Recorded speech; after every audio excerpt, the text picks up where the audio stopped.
জাদুকরি অরণ্যের গোপন রহস্য। এক দেশে ছিল এক শান্তিপূর্ণ গ্রাম, যা ছিল এক বিশাল সবুজ বনভূমির কিনারায়। সেই গ্রামে থাকত এক মায়াবী মনের মেয়ে, নাম তার লীনা। সে ছিল খুব দয়াল এবং সব প্রাণীর সঙ্গে ভালো ব্যবহার করত। গ্রামের মানুষজন প্রায়ই তাকে সতর্ক করত, বনের গভীরে যেও না, ওটা জাদুকরি বন, সেখানে অদ্ভুত কিছু আছে। একদিন লীনা বনের ধারে এক ছোট্ট পাখিকে দেখতে পেল, যার ডানা ভাঙা ছিল। সে পাখিটিকে বাড়ি নিয়ে এসে অনেক যত্নে সুস্থ করে তুলল। পাখিটি সুস্থ হয়ে উঠতেই হঠাৎ কথা বলল, তুমি বনের মেয়ে লীনা? পাখিটি বলল, তুমি আমার যত্ন নিয়েছ, তাই আমি তোমাকে একটি ইচ্ছা পূরণ করার সুযোগ দেব।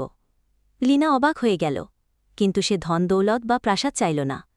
সে বলল, আমি জাদুকরি বন দেখতে চাই, আর জানতে চাই এর গোপন রহস্য।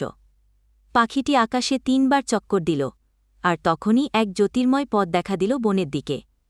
লীনা সেই পথ ধরে হাঁটতে লাগল, আর পৌঁছাল এক জাদুকরি জগতে, যেখানে গাছ গান গায়, ফুল আলো ছড়ায়, আর প্রাণীরা কথা বলে। বনের গভীরে ছিল একটি রূপার ঝর্ণা। ঝর্ণা রক্ষক ছিল এক বুড়ো পেজা।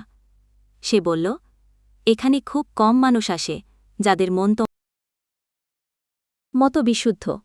এই জাদুবনের গোপন সত্য একটাই, দয়াই আসল জাদু। লীনা হাসল, আর প্রতিজ্ঞা করল যে সে সবসময় এই গোপন রহস্য রক্ষা করবে। তারপর থেকে লীনা প্রায়ই বনে আসত, অসহায় প্রাণীদের সাহায্য করত। এইভাবে জাদুকরি বোন আর লীনা দুজনেই সুখে শান্তিতে থাকত।